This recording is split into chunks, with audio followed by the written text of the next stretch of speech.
Muy buenas noches, estimados estudiantes de cirugía 1, grupos B y D.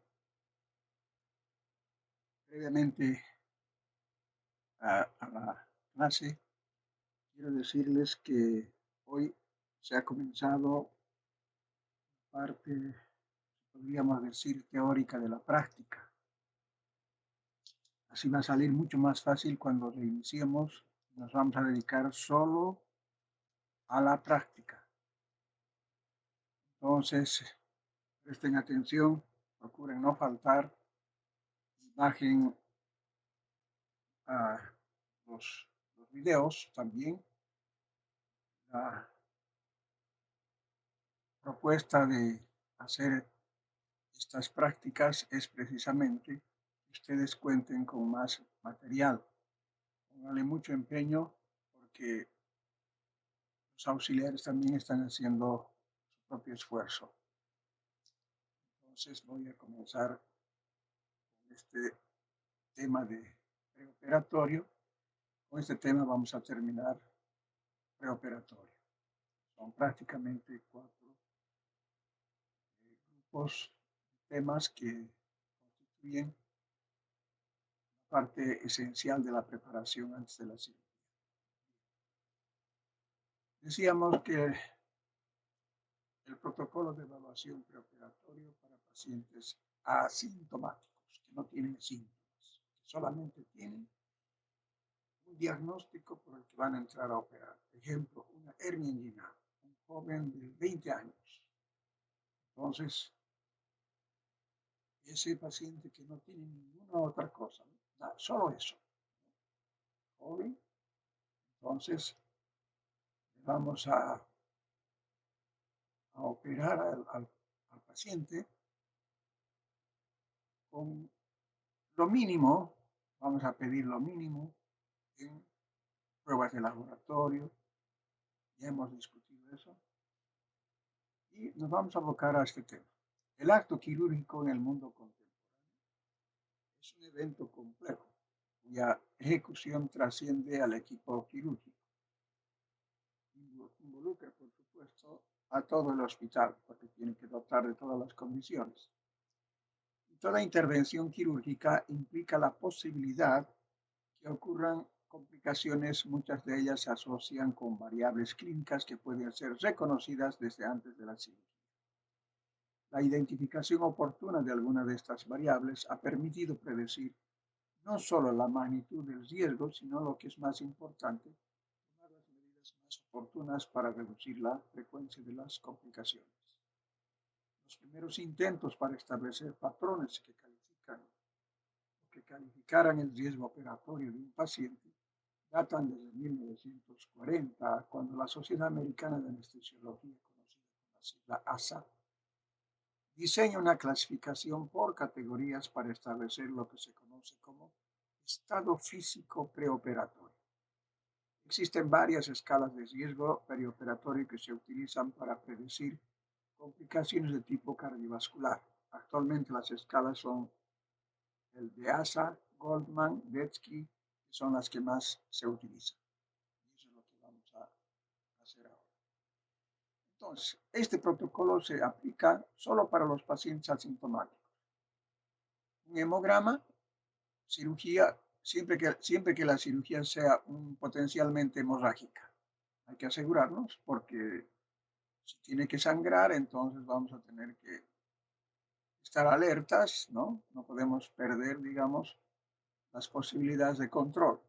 Mujeres en edad fértil de más de 6 años, radiografía de tórax, pacientes mayores de 60 años, obesos, con índice de masa corporal de más de 30, fumadores de un paquete por día y un bocio moderado o grande.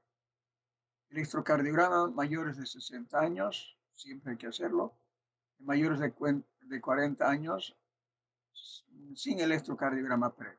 Fumadores, más de un paquete por día, y los obesos también con más de índice de masa corporal, más de 30. Las pruebas de hemostasia, problemas de coagulación, fármacos que alteran la hemostasia, bebedores de más de 500 cc de vino o equivalente a más de 60 gramos por día de alcohol.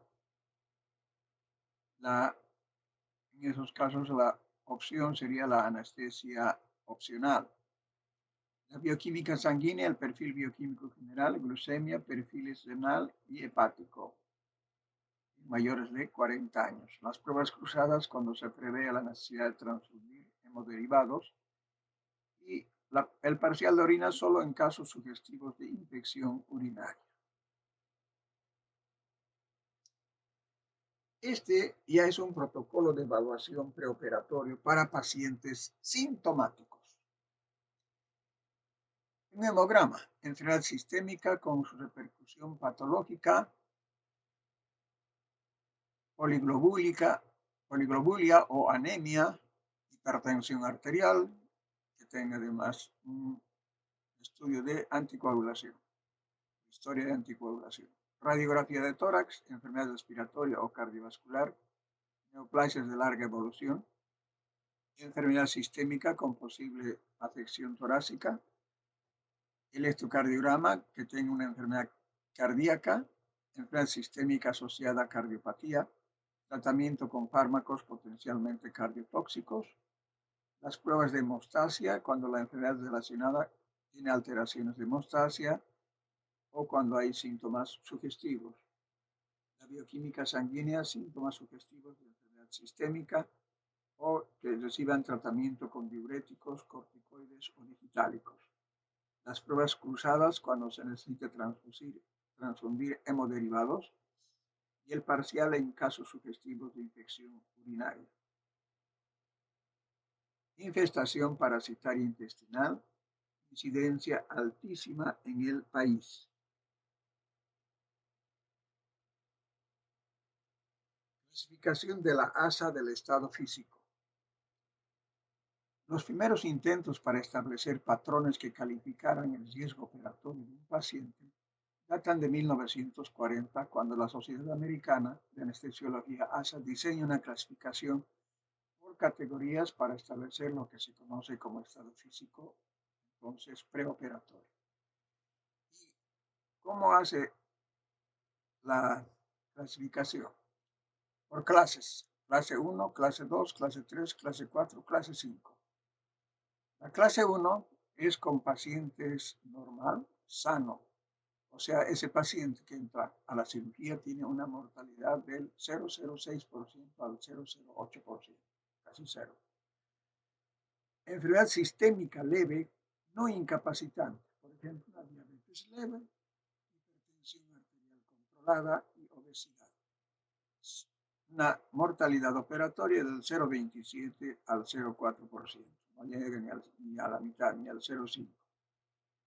La clase 3, la enfermedad sistémica severa, que limita la actividad, como ser una angina, un EPOC, un infarto de miocardio previo. Este ya comienza a subir, ¿no? 1,8 a 4,3%. La de clase 4, enfermedad sistémica incapacitante, que es un constante peligro para la vida. Tiene entonces una insuficiencia cardíaca congestiva o una insuficiencia renal. Su mortalidad sube para 7,8 a 23%. Y el de clase 5 son pacientes moribundos, quien no se espera que sobreviva más de 24 horas con o sin cirugía. Sube entonces la mortalidad operatoria a 9,4, más de 51%. Tenemos ahora el índice de riesgo cardíaco de Goldman. Este es uno de los más utilizados. El índice de riesgo cardíaco de Goldman es un medio objetivo de predecir complicaciones cardíacas y es simple de utilizar. Se correlaciona bien con el riesgo de morbilidad cardíaca en los pacientes de alto riesgo, clases 3 y 4. Algunos investigadores informan que se subestima el riesgo en pacientes de las clases bajas del índice. Al igual que la clasificación del ASA no toma en cuenta a la institución, el tipo de cuidado perioperatorio y las habilidades del médico. Aquí tenemos entonces en el índice cardíaco de Goldman se va sumando puntos, aquí un puntaje, aquí hay un puntaje. Por ejemplo, aquí tenemos edad de más de 70 años, eso puntuamos como 5 puntos. Un infarto de miocardio en los 6 meses previos a la cirugía, eso vale 10 puntos. El examen físico que se escuche en la auscultación un galope de tercer ruido o tenga ingurgitación yugular en 90 grados, 11 puntos. Una valvulopatía aórtica, 3 puntos. Un electrocardiograma que tenga ritmo o no sinusal o extrasístoles auriculares, 7 puntos. Más de 5 extrasístoles ventriculares por minuto en cualquier momento antes de la cirugía, 7 puntos. Cualquiera de estos, que sea un PO2 en gases menos de 60 milímetros de mercurio o un PO2 de más de 50 milímetros, 3. Que el potasio sérico esté menos de 3 miliequivalentes por litro o el bicarbonato esté menos de 20 ml por litro, 3. Nitrógeno ureico más de 50 miligramos por decilitro o creatinina sérica más de 3 miligramos, 3. Y las hormonas, los exámenes laboratorios del perfil hepático, ¿no? Transaminasas anormal o una hepatopatía conocida, entonces también tiene 3 puntos. Cualquiera de ellos, 3 puntos. Tipo de cirugía, que sea una cirugía intraperitoneal o puede ser una neuroquirúrgica, una intratorácica o aórtica. Esa vale 3 puntos. Y una cirugía urgente también tiene un valor de 4 puntos. Entonces usted suma todo el puntaje que tiene. Nosotros podemos elaborar una historia clínica para que ustedes hagan el puntaje y luego vienen aquí a interpretar el índice de riesgo. Total, aquí sale 53. Vamos a suponer que ha salido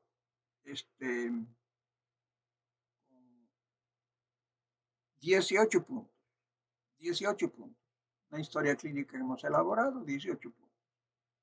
Entonces, 18 puntos, la puntuación total, ¿dónde va a estar 18? 18 va a estar aquí. Va a estar en la clase 3, ¿no? En 18 a 25, entre 18 y 25. En realidad va de 13 a 25, correspondería a eso. Entonces tiene un índice de complicaciones cardíacas del 13%, va a estar con una mortalidad del 2%, tener una mortalidad del 2%. Entonces ya uno puede hablar con la familia que el paciente está entrando con alto riesgo a la cirugía, está entrando con alto riesgo. Como dice aquí, en la clase 1 se encontró mortalidad semejante a los pacientes normales, aquí, como si fuera un normal en realidad, porque es bajísima la mortalidad, 0,2%. Entre los enfermos de las clases 2 o 3 no hay diferencia en los índices, en realidad ambos son 2%.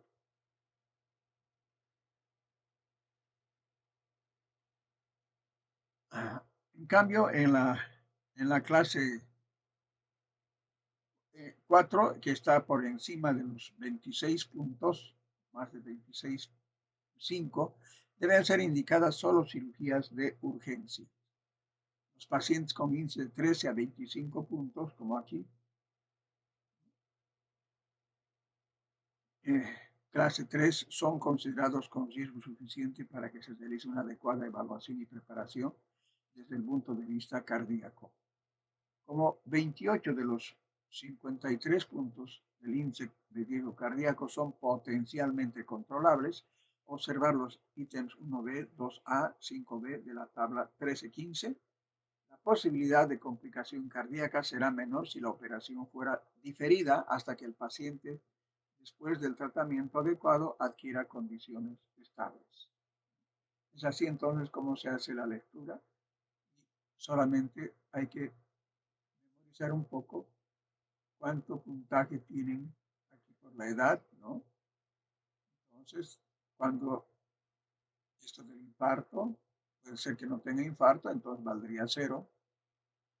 O podría ser que todos sus laboratorios estuvieran bien, entonces no le ponemos a ninguno. que la cirugía sea urgente, sí, le ponemos 4. Y así entonces va sacando el índice de riesgo cardíaco de Goldman, es uno de los más utilizados. Otro es eh, el índice multifactorial modificado de Detsky. El año 1986, Detsky y colaboradores modificaron el índice original del riesgo cardíaco de Goldman y agregaron una importante nueva variable de angina e infarto de miocardio y simplificaron el sistema de puntuación en 3 clases de riesgo. El cirujano siempre realiza una valoración preoperatoria de su paciente. Es una de sus actividades elementales. El anestesiólogo rutinariamente lleva también a cabo este proceso. En la mayoría de los casos, estas 2 valoraciones son suficientes, pero a veces el cirujano y el anestesiólogo deciden solicitar la opinión de otros especialistas. La valoración cardiovascular preoperatoria ha tenido mayor desarrollo en las otras áreas y es el cardiólogo el especialista que comúnmente es llamado en estos casos. Pero no solo en el área cardiovascular ocurren complicaciones trans y postoperatorias. Una detección oportuna y la correcta atención de las enfermedades de la glándula tiroides, trastornos del hígado o de la hemostasia, por ejemplo, reducen el riesgo quirúrgico. Los internistas suelen ser llamados por los cirujanos para que participen en la atención de pacientes quirúrgicos. La valoración preoperatoria del internista es diferente de la que realiza el anestesiólogo, cardiólogo y la complementa porque aborda diversas eventualidades que enfrenta el paciente, que además del motivo de la cirugía tiene alguna otra enfermedad o condición que pueda interferir en la buena evolución del acto quirúrgico. Y en aquellos pacientes en edad crítica con más de 45 años en la que aumenta el riesgo de la cirugía. A las enfermedades arterial coronaria le han dado 10 puntos, el infarto miocardio de 6 meses también 10 puntos, el infarto de miocardio de más de 6 meses 5 puntos. La clasificación de la angina de la Sociedad Cardiovascular Canadiense, la clase 3, angina con ejercicio leve, 10 puntos, la clase 4, angina en reposo, 20, angina inestable dentro de los 6 meses previos, 10 puntos, edema alveolar pulmonar en algún momento, 5 puntos, dentro de una semana a la cirugía, 10 puntos. Enfermedad vascular, sospecha de estenosis aórtica crítica, 20 puntos. Arritmias, ritmo sinusal con extrasístoles auriculares o ritmo no sinusal en el último electrocardiograma preoperatorio, 5 puntos. Más de 5 extrasístoles ventriculares en cualquier momento previo a la cirugía, 5 puntos. Pobre estado médico general con PO2 menor a 60 milímetros de mercurio, SO2 con mayor de 50 milímetros de mercurio, potasio sérico más de 3 miliequivalentes por litro, nitrógeno ureico o urea más de 50 miligramos por decilitro, creatinina más de 3 miligramos por decilitro, transaminasa anormal, hepatopatía crónica, paciente postrado por causas no cardíacas. 5 puntos. Edad mayor a 70 años, 5 puntos. Y cirugía urgente, 10 puntos. Y aquí tenemos entonces el índice cardíaco. Clase 1, 0 a 15. Clase 2, 20 a 30. Y clase 3, más de 30 puntos. Las probabilidades de complicación post-estudio son entonces la clase 1, 5%, que es bajo. Clase 2, 27% alto. Clase 3, 60%, que sería excesivo. Formato de valoración preoperatoria. La valoración preoperatoria a la que nos referimos comprende los siguientes pasos. 1 sería el diagnóstico quirúrgico. 2, la operación programada. 3, la anestesia programada. 4, los factores de riesgo quirúrgico. 5, la calificación de riesgo quirúrgico. 6, las recomendaciones preoperatorias, transoperatorias y postoperatorias.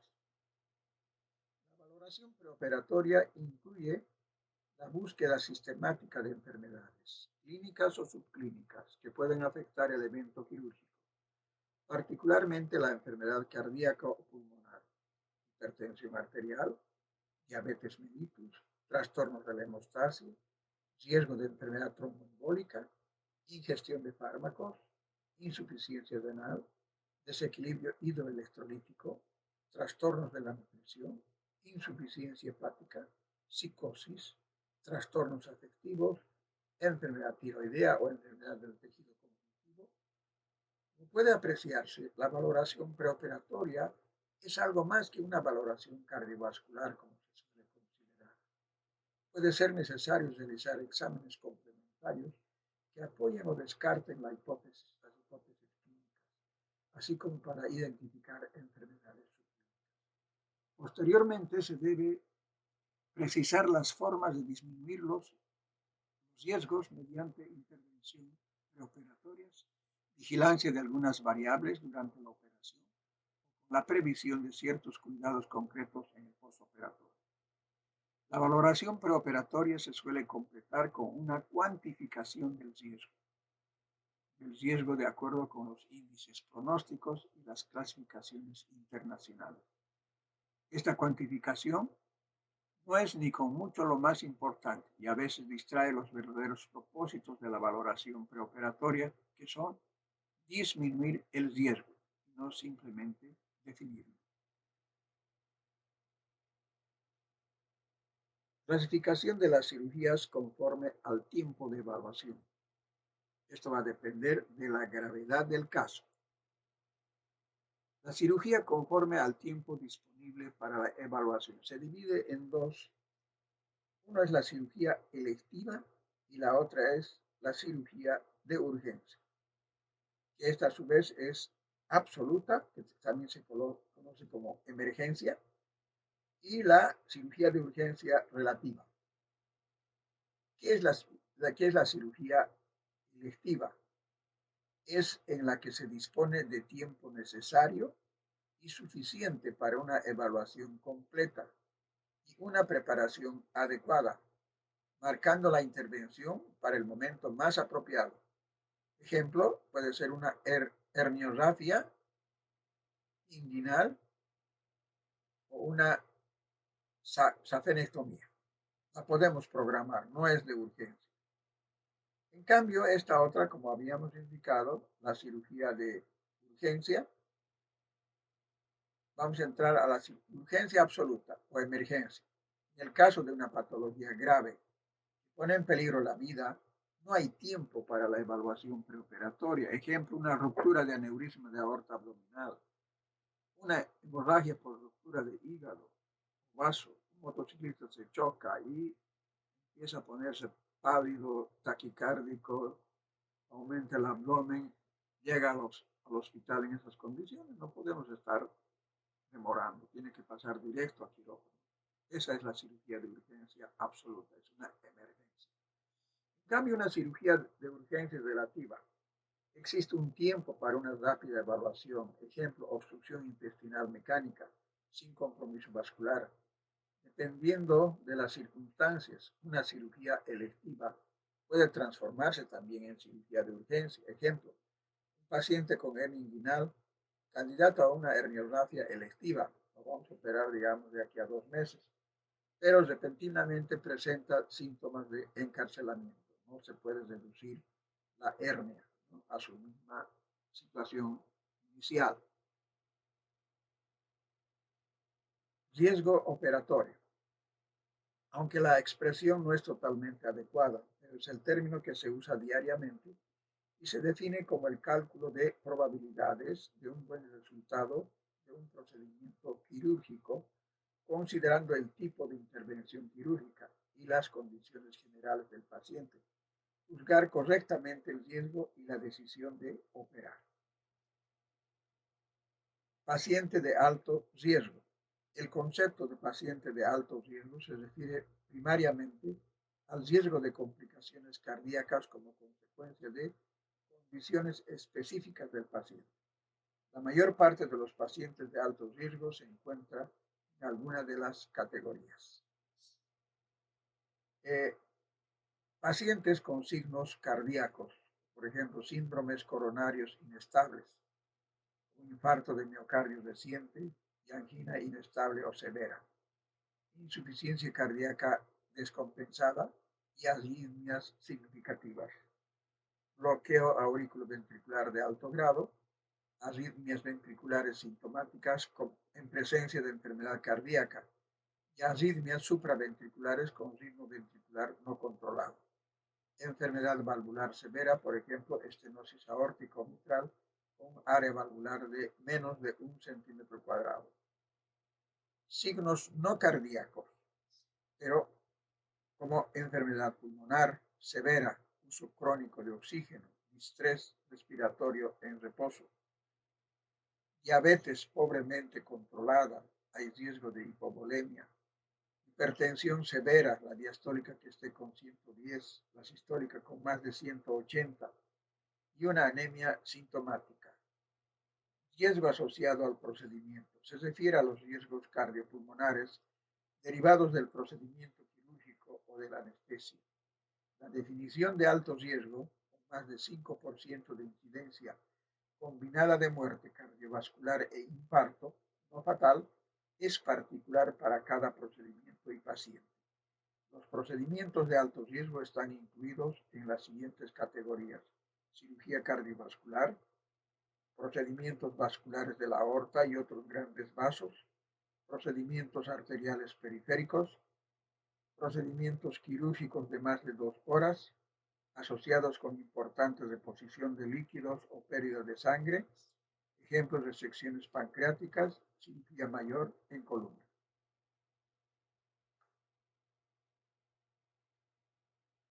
Categorías de riesgo asociados al procedimiento. Entonces decíamos que el riesgo es baja, moderada o alta.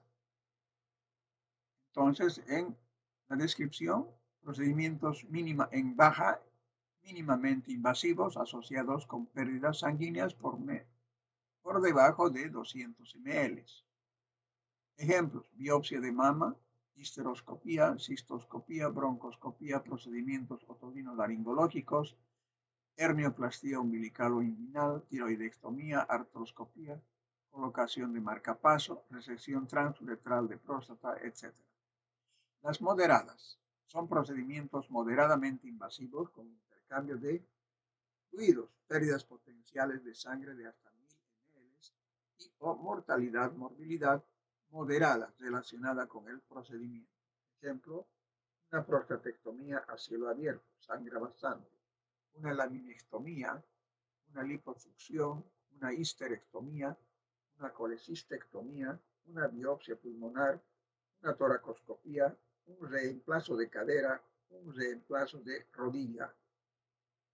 Y los de riesgo alto son procedimientos altamente invasivos, radicales o extensos en el abdomen superior, torácicos o intracraneales, pérdidas potenciales de sangre superiores a 1000 ml, mortalidad y morbilidad significativa asociada con el procedimiento.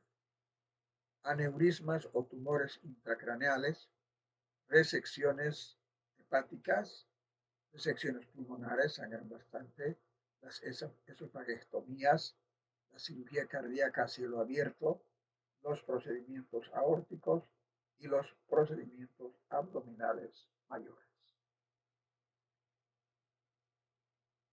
Prevención de la infección de la herida operatoria. Se realiza una preparación mecánico-higiénica. Ducha la noche anterior a la intervención, limpieza de la zona de la incisión, no es necesario rasurar o, si es necesario, recortar el vello poco antes de la intervención, digamos media hora o 1 hora antes. La quimioprofilaxis antibiótica. Su utilización en procedimientos indicados ha supuesto una disminución del índice de infección de la herida. Se usa en la cirugía limpia, contaminada y contaminada,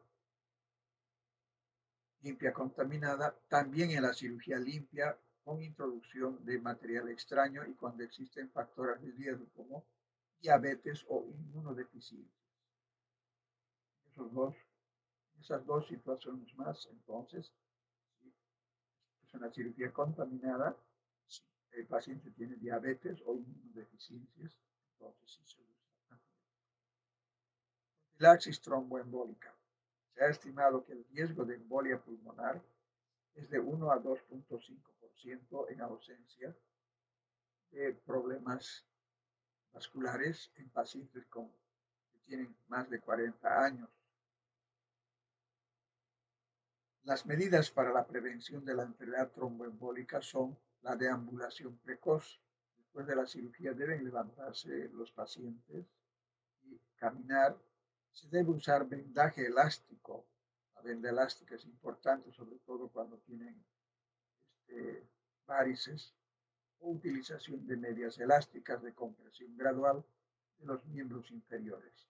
La heparina y la compresión neumática intermitente. Las heparinas de bajo peso molecular no tienen claramente más ventajas en cuanto a la prevención. Sin embargo, precisan menos monitorización de coagulación, menos número de inyecciones y menor riesgo de trombocitopenia. En la cirugía abdominal, en intervenciones de bajo riesgo, apendicectomía, hernia abdominal, la profilaxis de heparina de bajo peso molecular está justificada solo cuando existen factores de riesgo tromboembólico. Cuando el riesgo es moderado, abdominal o pélvica, que dura menos de 30 minutos, y alto riesgo abdominal o pélvica por cáncer, la indicación es incuestionable, de acuerdo a la tabla 2320.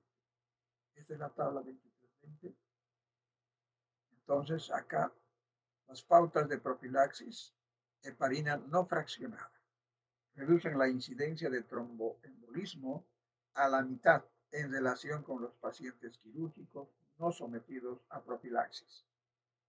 Dosis: 5.000 unidades de 8 a 12 horas cada 8 horas en pacientes de alto riesgo y cada 12 horas en los de riesgo moderado. No precisan control de laboratorio. En pacientes de alto riesgo, ajustar la dosis según el control del tiempo de protrombina, 1 a 3, 1 a 5. Administrar 2 horas antes de la cirugía. La duración de la profilaxis depende de los factores de riesgo o hasta que deambule el paciente. Esta era con heparina no fraccionada. Esta con heparinas fraccionadas. La dosis acá es de 2.000 a 3.000 unidades internacionales. En alto riesgo, de 4.000 a 5.000. Es eficaz también iniciar con dosis baja en el preoperatorio e incrementar en el postoperatorio. No precisa control de laboratorio. Los pacientes que usan antiinflamatorios no esteroideos, el riesgo de hemorragia es mayor. Suspender 48 horas antes de la cirugía. Tomar, por ejemplo, ibuprofeno, tomar otros antiinflamatorios de la misma línea. En el postoperatorio, nunca iniciar la profilaxis farmacológica antes de las 12 horas de finalizada la cirugía, salvo la bemiparina.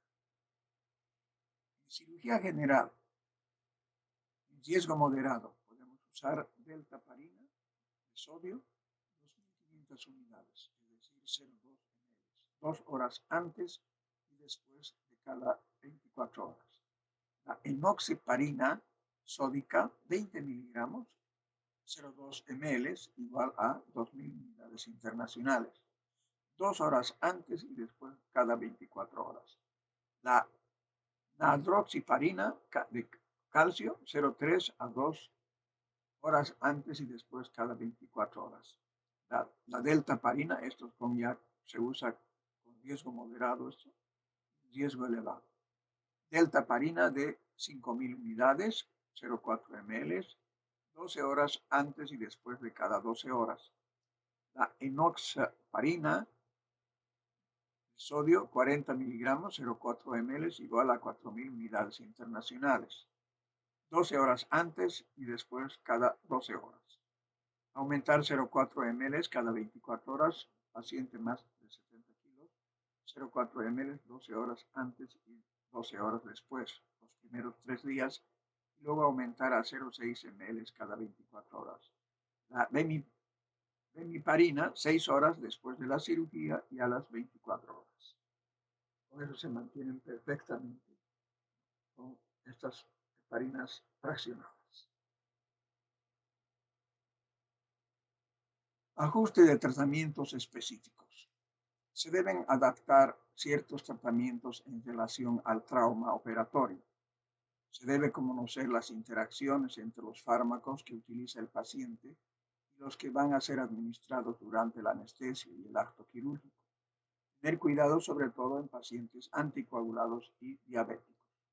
Esta es la tabla 23-21. Fármacos de uso común y medidas de intervención. Fármacos, las observaciones y la actitud ante la intervención. Los antiinflamatorios no esteroideos, como ácido acetilsalicílico, 40 miligramos puede inhibir la ciclooxigenasa durante el ciclo vital de la plaqueta. Los otros antiinflamatorios son inhibidores reversibles, su efecto dura mientras haya concentración plasmática. Entonces, ¿qué hay que hacer? Hay que suspender 5 a 7 días antes de la intervención. Algunos pacientes son tomadores de aspirina, entonces que entren a cualquier cirugía, entonces hay que programarlos, son electivos y hay que suspenderlo entonces de 5 a 7 días antes de la intervención. El uso de corticoides, todo el mundo aquí usa y se automedica. Inhiben los fenómenos inflamatorios tisulares y suprimen la respuesta inmunitaria. O sea, por eso en el COVID los corticoides no tienen efecto favorable. No tiene que ser en el momento oportuno para que realmente se utilice. De lo contrario, aquí hay un problema de inmunidad. Traumatismo medular. Metilprednisolona, 30 miligramos kilopeso en 15 minutos en las primeras 8 horas. Pasados 45 minutos y durante las 23 horas siguientes, 5,4 miligramos por kilogramo por hora. Profilaxis del estrés quirúrgico. Si toma prednisona menos de 10 miligramos, no suspender la medicación. Si toma prednisona con más de 10 miligramos, inducción 25 miligramos de hidrocortisona durante 24 horas con 100 miligramos de infusión y mantener durante 0 a 3 días según la complejidad de la intervención. Por prescripción médica hay pacientes que toman prednisona, ¿no? Puede ser por un artritis deformante para aliviar, o hay otros pacientes con otras enfermedades más graves. IECA. Existen riesgos de hipotensión. Este es un hipotensión. Riesgo de hipotensión, sobre todo en anestesias intradurales o pérdida de sangre. Interrumpir el día de la intervención. Hay que suspenderlo el día de la intervención. Bloqueantes alfa. A causa de la limitada posibilidad de vasoconstricción, hay menor respuesta a la hipovolemia. Seguir administrando si no se espera hipovolemia o gran hemorragia. Bloqueantes beta. Continuar el tratamiento para impedir el efecto rebote y controlar la presión arterial y la frecuencia cardíaca. Calcio antagonistas.